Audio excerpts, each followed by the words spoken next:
So these transformers we brought on for the first time yesterday, typically we call a transformer soak, which is essentially you just energize it. You don't put any sort of a load on it. So you just let it sit. So we did that yesterday morning. We have open low side switches. On this side, you can see the main 34.5 switches are open. They're locked out, and we also have grounds applied because we have men or women, working on the low side of the substation. So in order to stay compliant with OSHA and keep our guys safe, you have to have at least one open point, physical open point, and grounds applied between that potential energization source and the people working on the line. So I really started this video just now because there was an issue with these transformers that I just noticed. We have two of the exact same transformers. We just brought them both online yesterday within an hour of each other. Again, there's no load on each of them. You can see that the low side switch is closed on the far side, and on this side there's no load on these. It's simply just sitting there energized. So first thing I noticed coming here is that the fans are on.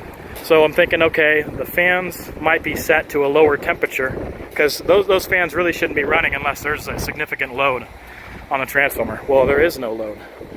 So I came and looked at the settings that were inside the box, and they were right. I came to look at the gauges, and you've got about 52 C for the liquid, which is the oil temperature, and that's Celsius. And the windings is right about the same, maybe a couple degrees higher. What you never want to see is the winding temperature significantly higher than the oil. That means that the oil is having trouble cooling the windings efficiently, or it means that the windings are getting significantly hot and it's rising faster than what the oil can cool it. So it's never something you want to see. So the temperature of the windings and the oil is the same, so that's a good sign, but those fans shouldn't be running right now. There is no load. So what I decided to do was come over to the second one.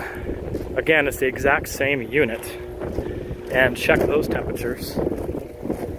And the fans aren't running, right? So that's another good sign. That's normal for these conditions. Even if it's on a hot day, those shouldn't be running. So if you look at these windings, you're roughly 40 C liquid temp and right at 40 C for the winding temp. So that's more of a temperature that you would see in conditions like this. It's just a little warm out, but nothing crazy on the temperature. So obviously if there's a difference of 20 C between this transformer and the other one, there's a problem. So immediately went inside and opened the breaker to the transformer on the north side that we're looking at right now. So from there, I've taken pictures of the temperature gauges for both transformers, the nameplates for both transformers, and we're going to get those into the transformer manufacturer immediately to see what they say. So that's just generally some things to look out for when you first walk into a substation that may be new, is check those knife blades, making sure those are closing, check the winding temperatures on the transformers, and there's plenty more to look at, but because of this incident, I'm not even going to worry about the rest of it yet. So we'll get this big issue taken care of, and I'll probably continue on the video or make a new one. Thanks.